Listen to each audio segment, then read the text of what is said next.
For logic games, how do you figure out what's the best setup to approach a question?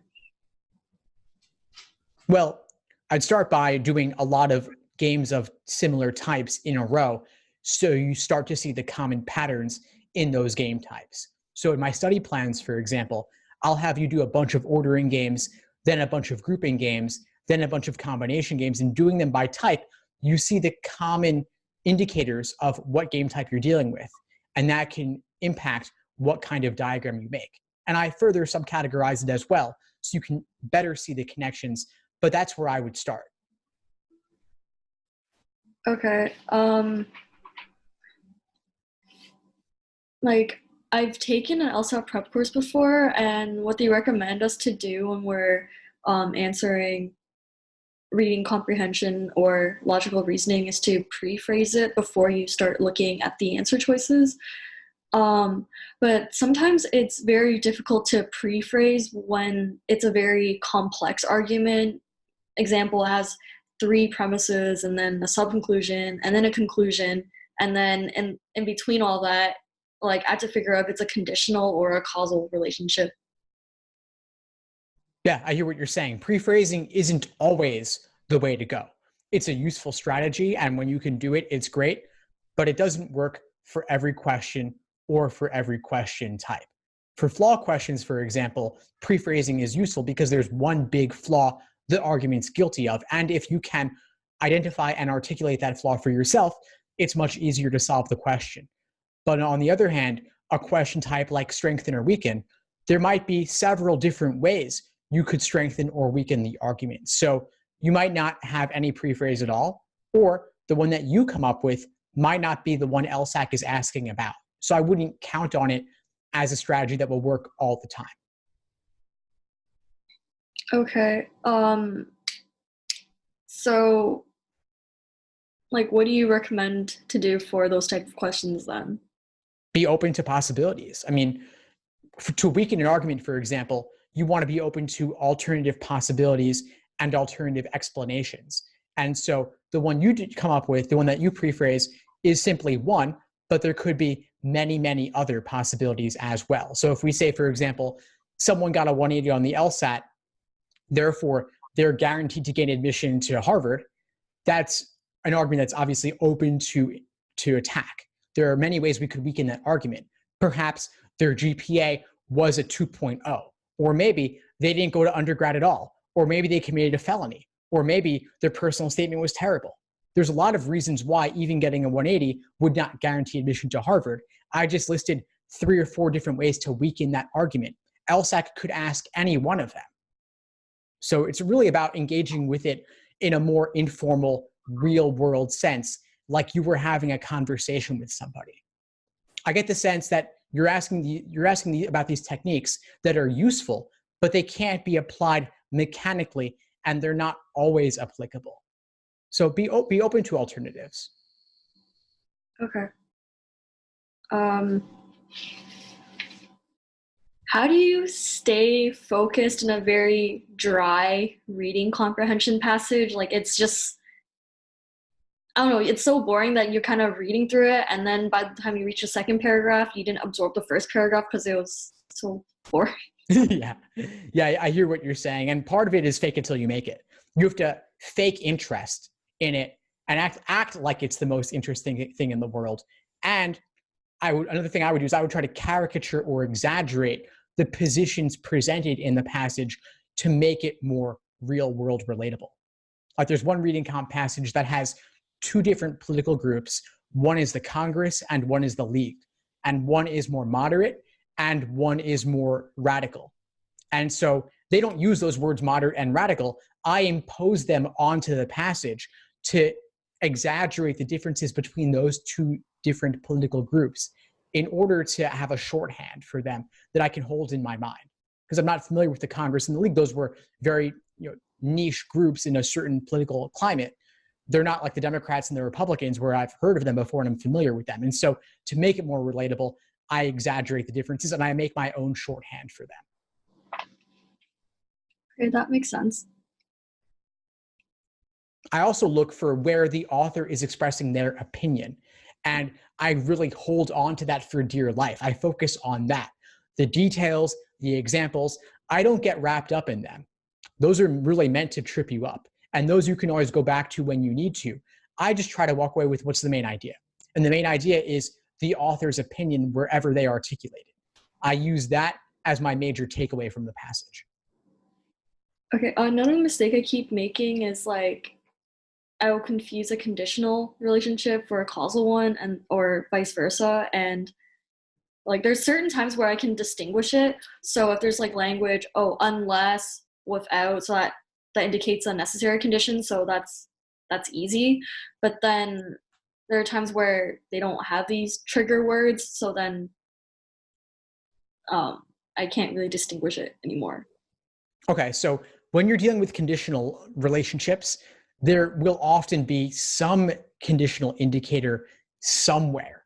It may be one of those annoying words like unless, except, until, without. It could be if then. It could be one of the variations on sufficient necessary indicators. And like the contrapositive, I would really want you to drill those, because those are one of the few things that you do want to memorize in a way, so much so that it really becomes automatic and innate, where you're not doing it by rote, but you really understand it on a deep level. And in the absence of conditional indicators, you really do have to, once again, engage with it in a real world sense to see what the relationship is. And I know that there are resources that talk about conditionality versus causality, and they really stress the importance of those differences. Personally, I think that simply engaging with it in a real world sense is typically enough. If you're engaging with it like you're having a conversation with someone, it becomes much easier to poke holes in it, I think. And the LSAT's not testing your ability to see what is the difference between them. They're testing your ability to do whatever the task is at hand. Strengthen, weaken, point out the flaw, resolve the paradox, things of that nature. Okay. So I would focus on, whenever you're dealing with an argument, just engaging and asking yourself, how reasonable is this? What are they failing to consider? Or what are they not bothering to explicitly state? And what are the underlying assumptions in this argument? How strong is it? And then test it a little bit by asking yourself, how could I weaken this? How could I strengthen it? Okay, that makes sense.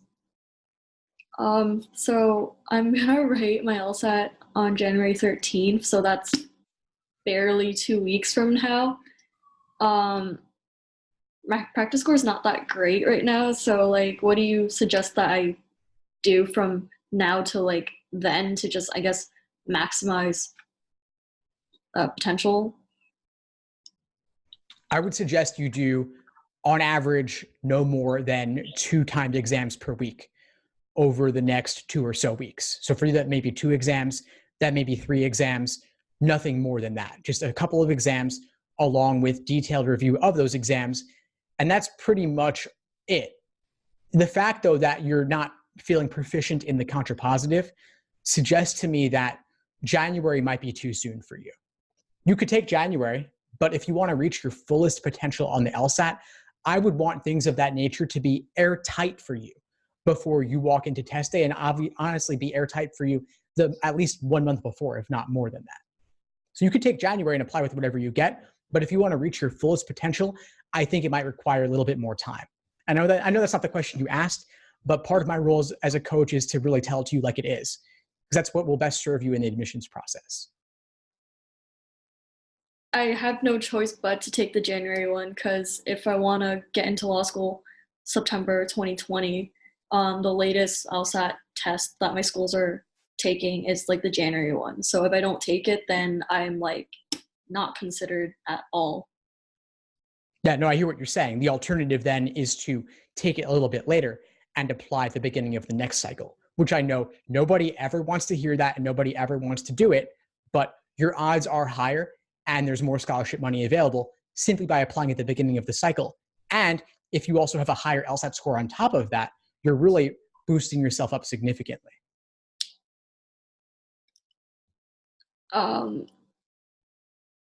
No, I'm still gonna write it in January. I'm just honestly giving you what I think is the best course of action for you to reach your fullest potential on the LSAT. If you want to simply go for January, you could do a couple of exams along with review of those exams, but I would add on heavy drilling in all of those fundamentals areas. Like contrapositive, you got to have that down pat before you walk in on test day. Conditionality, causality, you got to have that down pat. It should be automatic for you. It should be an airtight foundation. Okay.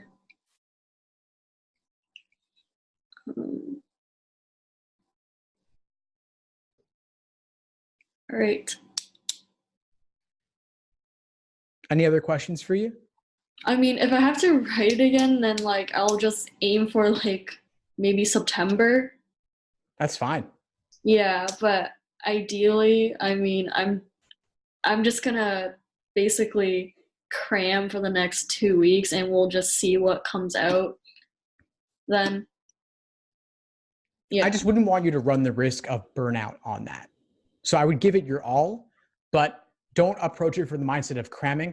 Approach it from the mindset of, I'm going to do my best on this, but while the LSAT as a whole is incredibly important, no one particular test date will make or break you. And you can retake. I think that taking in January, seeing what happens, you can even apply with that. But again, if you want to reach your fullest potential on this, giving it more time would only help you. So going for September is a great option. It gives you several months to study at a fairly relaxed pace to shore up any weak areas you have, and then apply at the very beginning of the next cycle. Again, I know that nobody ever wants to hear that advice, but it really is. I mean, if you think about it this way, getting even just a few more points on your LSAT score could get you tens of thousands of dollars in scholarship money or get you into a better law school, which means higher salary on average upon graduating. So the ROI on that is huge. It's the easiest money you'll ever make to get just a few points more. Okay, well, thank you for your pointers. I'm gonna like do everything you just told me. Awesome. Glad to help. Before we sign off, what would you say is the biggest insight you got from our call today?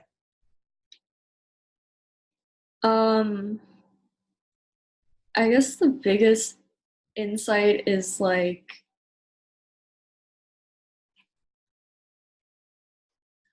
that if I can't pre-phrase something, then I'll just have to like look at it in like a real perspective and just try to attack the argument. Like a healthy sense of like skepticism could like help weed out the potential wrong answers. Awesome. I love it. Well, please keep in touch and let me know if I can help in any way as you move forward. Awesome. Thank you. Thanks for tuning into the show. Please subscribe if you haven't done so already to be notified of new episodes as I release them. And feel free to reach out if you need anything at all as you move forward with your prep. I'm happy to help however I can. In the meantime, I'll wish you all the best and take care.